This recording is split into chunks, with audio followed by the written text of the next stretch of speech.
Hi everyone, today I'm going to talk about Hermès boutique clienteling culture and how long-term customer relationships shape negotiation in luxury retail. In most stores, shopping is a simple transaction. If the item is in stock and the customer can pay for it, the sale is done. But Hermès works very differently. In Hermès boutique, long-term relationships really matter. These relationships shape whether a customer can get highly desired products, and they also continue after the purchase through ongoing care and service. Hermès itself describes its business model as an exclusive distribution network. Even while the wider luxury market softened slightly, the company still achieved the 16 billion euro in revenue and a 41% recurring operating profitability in 2025. That shows this culture is not just symbolic, it also has real commercial value. At Hermès, long-term customer relationships show up in two main ways. The first point is purchase eligibility. Buying a highly popular bag in a boutique is not as simple as buying something from a normal store. A more realistic scenario is this. A customer walks in and asks only for a Birkin. The answer will probably be, "Sorry, nothing is available."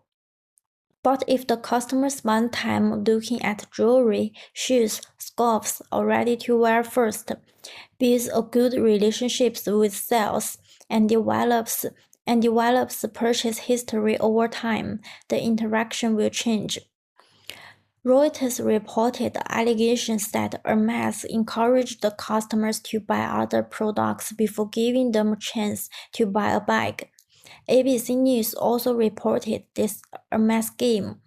When shoppers spending more than $19,000 on jewelry, shoes, and homewares before being invited to purchase her first Birkin.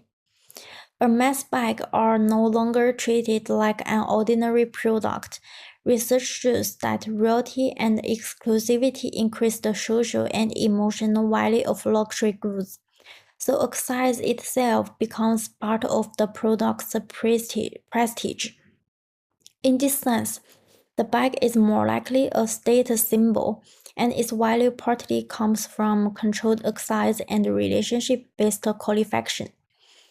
The second point is after-sales service, which deepens this long-term relationship. Hermès official care and repair information invites customers to return to the store, so a sales consultant can examine the item, provide an estimate, and often send it to Paris for expert restoration, which can take 3 to 6 months. This shows that the boutique relationship does not end once the purchase is made. The customer comes back and the item is preserved rather than replaced. In other words, Hermès is not only selling luxury goods, it is also maintaining an ongoing relationship built around care, trust, and craftsmanship.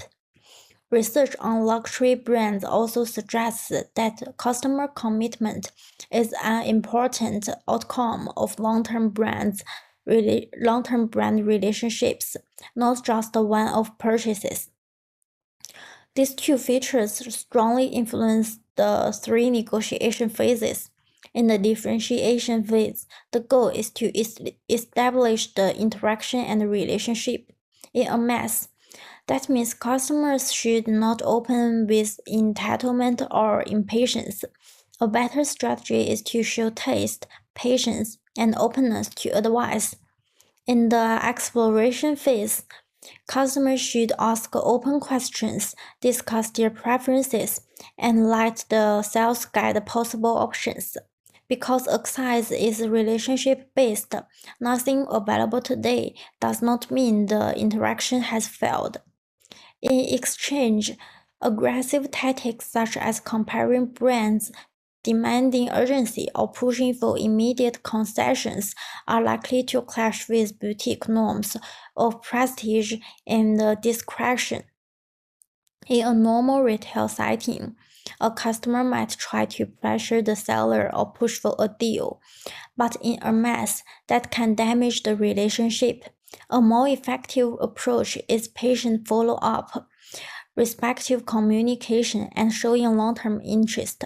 Therefore, in the luxury retail culture represented by Hermès, the main purpose of negotiation is not price, but building connections, enhancing status, earning trust, and maintaining long-term relationships. This is the reference list. That's all. Thank you.